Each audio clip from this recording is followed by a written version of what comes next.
Hello साथियों, आपका साथी doctor Anthony Raju, advocate supreme court.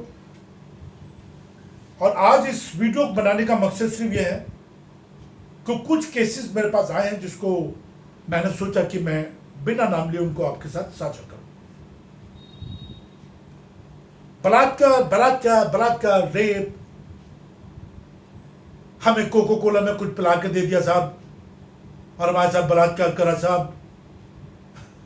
हमें होटल ले गए साहब, बहला फुसला के हमारे साथ रेप करा सर, हमारे साथ गैंग रेप हो गया साहब। मेरे किडनैप कर लिया सर, किडनैप करके मेरे साथ रेप हो गया साहब। ये लड़का मुझे भगा के ले गया साहब और इन्हें 7 दिन 1 महीना मेरे साथ रेप करा। अरे क्या बकवास करते हो यार। एक 16-17 साल की लड़की अपनी मर्जी से एक लड़के के साथ चली जाती है, भाग जाती है, और वो बेचारे लड़के को आप बलात्कार के मामले में पॉक्सो में, ST में 313 ऐसे धाराओं में फंसा देते हैं जिसकी सजा उम्र भर है। एक लड़की फेसबुक के थ्रू दोस्ती करती है, फोटो किसी और की होती है, अच्छे दोस्त बन जाते हैं, शारीरिक संबंध की बात करते हैं, एडल्ट बात करते हैं, और बाद में पता लगता कि वो तो 14-15 साल की लड़की है। और पैसा ऐंठने के लिए वो लड़की पे मुकदमा दायर कर देती है और उसमें काफी लोग मिले होते हैं। मैं नाम नहीं लेना चाहूंगा, बहुत सारी NGO मिली होती हैं।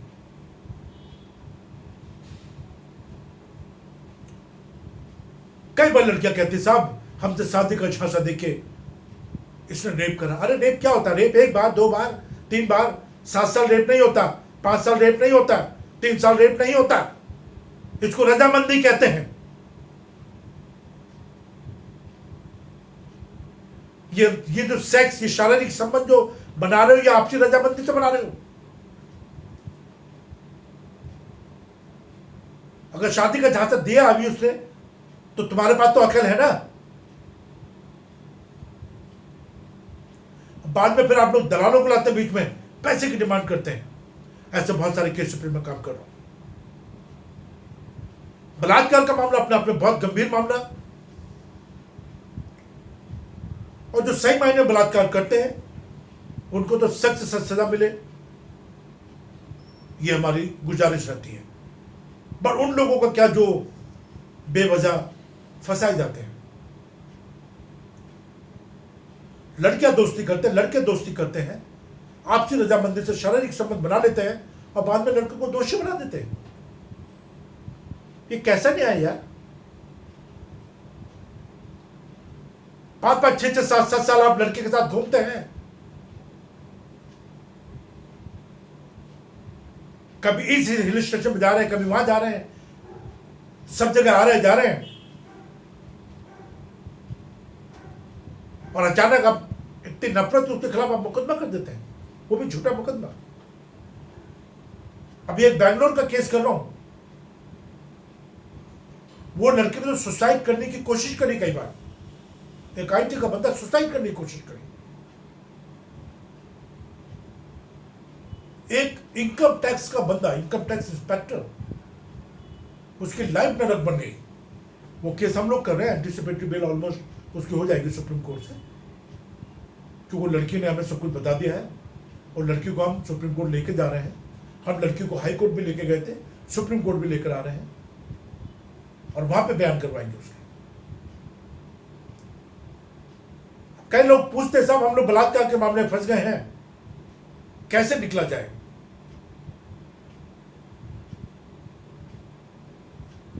निकलने के रास्ते हैं साथियों। अगर आप गलत तरीके से फंसाए गए हैं तो डरने की जरूरत नहीं है। अन्याय और अत्याचार के खिलाफ आवाज उठाइए।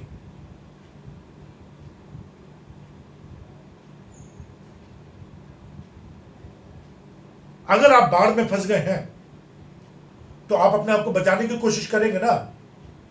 अगर आपकी गाड़ी के ब्रेक फेल हो जाए तो आप अपने आप को बचाने की कोशिश करेंगे ना। तो इतना गंभीर मामला 376 का, इसमें क्यों नहीं बचाने की कोशिश करते आप लोग? अच्छे वकील से अपनी बात को सलाह मशविरा करें। ये गंभीर मामले होते हैं, गंभीर एडवोकेट चाहिए होते हैं इसमें। मैं कोई ऐसे वर्ड यूज नहीं करूंगा टचपूंज या उठाई गिरे वकील, भाई ऐसे वकीलों की भी कमी नहीं है। और दहेज हत्या जैसे मामले, ये अपने आप में बहुत गंभीर मामले होते हैं।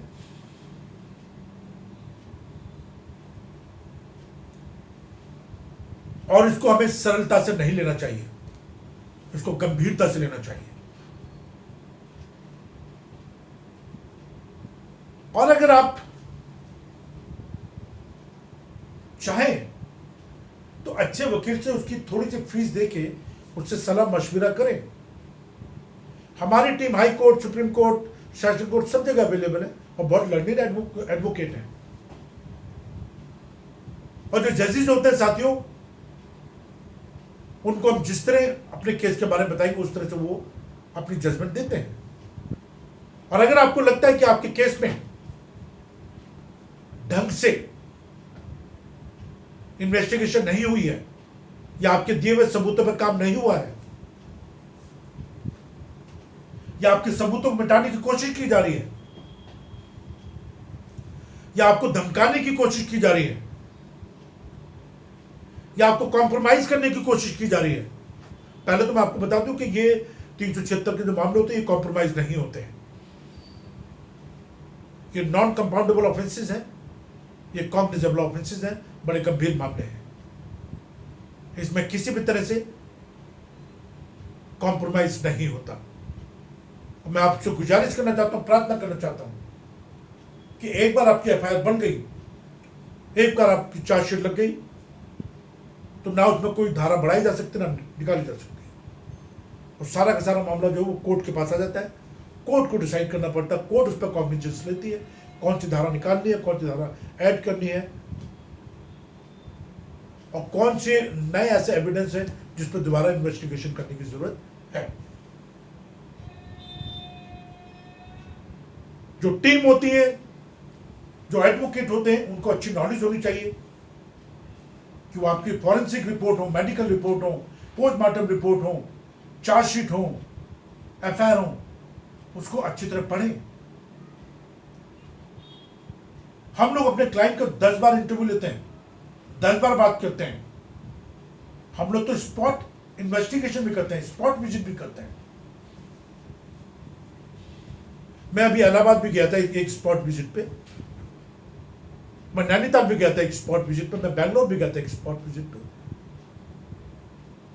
मैंने अपनी टीम भेजी थी आरा, बिहार में एक जगह, मैं अपनी टीम भेजी थी स्पॉट विजिट पे, जहां पे हमें पता लगा कि जिस छत को रेप करने की बात कर रही है, उस रब पे हेलीकॉप्टर के, उस छत पे सिर्फ हेलीकॉप्टर से आया जा सकता है, बाकी कोई रास्ता नहीं है। तो रेप कैसे हो जाएगा? और डरने की जरूरत नहीं है। अन्याय और अत्याचार के खिलाफ आवाज उठाइए, क्योंकि आपकी मानसिक, आपकी सामाजिक प्रतिष्ठा दांव पे लगी है। अपने वकीलों पर विश्वास कीजिए, अपनी न्याय व्यवस्था पर विश्वास कीजिए। और अब जो नए कानून आ रहा है उसमें तो भयंकर सजाएं हैं। अब बेल कब, हाँ बहुत सारे कई बार लोग मुझसे पूछते हैं साहब बेल कब अप्लाई करनी है, हमारी बेल रिजेक्ट हो गई सर सेशन कोर्ट से, हाई कोर्ट से। अरे भैया ढंग से अगर रिप्रेजेंट नहीं करोगे, ढंग से जजेस को नहीं बताओगे तो बेल रिजेक्ट ही होगी ना।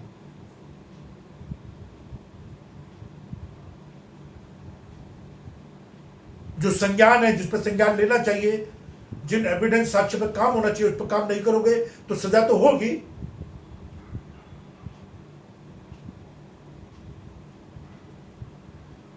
मेरी बात आपको समझ में आ रही है ना, मैं क्या कह रहा हूं? आप मुझसे डायरेक्ट बात कर सकते हैं 9873005424। इस पर आप मुझसे कॉल कर सकते हैं, बात कर सकते हैं, एसएमएस कर सकते हैं, व्हाट्सएप कर सकते हैं, वीडियो कॉल कर सकते हैं। मेरी टीम आपसे जरूर बात करेगी, आपकी मदद करने की कोशिश करेगी। हम लोग आपकी मदद कर सकते हैं चार्जशीट पढ़ने में, एफआईआर पढ़ने में, एविडेंस कलेक्शन करने में, क्रॉस करने में, आर्गूमेंट करने में हम आपकी पूरी मदद कर सकते हैं, और आपको हमारे साथ लड़ना पड़ेगा। हम भी आपकी तरह इंसान हैं। अपने वकीलों पर विश्वास कीजिए और कोशिश कीजिए कि उनको आप सही से अपनी बात को बताएं, क्योंकि जब आप डॉक्टर को अच्छी तरह से अपनी समस्या को बताएंगे तभी आपको डॉक्टर एक प्रॉपर एक इलाज दे पाता है। और बेल हो या क्वेश्चन हो या केस खत्म करना हो या ट्रायल करना हो हाई कोर्ट में, सुप्रीम कोर्ट में कहीं, तो इसके लिए तैयारी करनी पड़ती है। जैसे ही गंभीर मामले होते हैं, जैसे कैंसर का ऑपरेशन या हार्ट का ऑपरेशन, इनके लिए हम तैयारी करते हैं। इसीलिए इन केसेस पे भी हमें तैयारी करनी पड़ती है और भयंकर तैयारी करनी पड़ती है। अपने बच्चों को अपराध मुक्त बनाइए ना बॉस, अपने बच्चों को पढ़ाइए, लिखाइए, अच्छे इंसान बनाइए, अच्छी संगत में बैठाइए, उनके साथ टाइम बिताइए, ये ज़्यादा इंपॉर्टेंट है। ठीक है, ये वीडियो मैंने बनाई। नमस्कार, आप चैनल को सब्सक्राइब कर लेना भूलना मत। ठीक है, जय हिंद।